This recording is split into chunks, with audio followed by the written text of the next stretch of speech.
Now, fresh Newspoll analysis reveals Labor is failing to win back Middle Australia after its election loss. The majority of voters with an income bracket of $50,000 to $90,000 support the coalition 51 to 49%. Now, that divide dramatically increases for households earning above $100,000 as well, with 58% supporting the coalition compared to just 42%.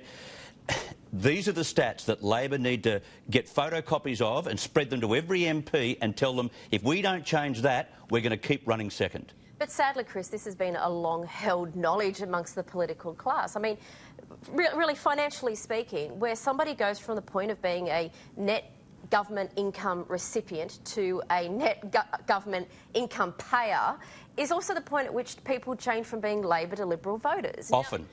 Now, so if you actually look at that point is somewhere around $75,000 to $84,000. I'd love to see this cut down before that point, after that point. It also reflects into the male and female figures because traditionally speaking, and I'm not making some, anti-feminist comment here, but in most households, the male will often be the bigger income earner. Therefore, they will hit that threshold before the woman, or if the woman has taken maternity leave or taken a career juncture out, they won't hit that point at the same time. Now, if we actually looked at those statistics off that point, then I'd see the answer of why aspirational voters are not voting for Labor. Caroline, do you think that these figures today, and I noticed that the Victorian numbers were crook as well, which is surprising, do you think Anthony Albanese has been in the game long enough and running the party long enough to take the blame, or is it a little bit too early for that?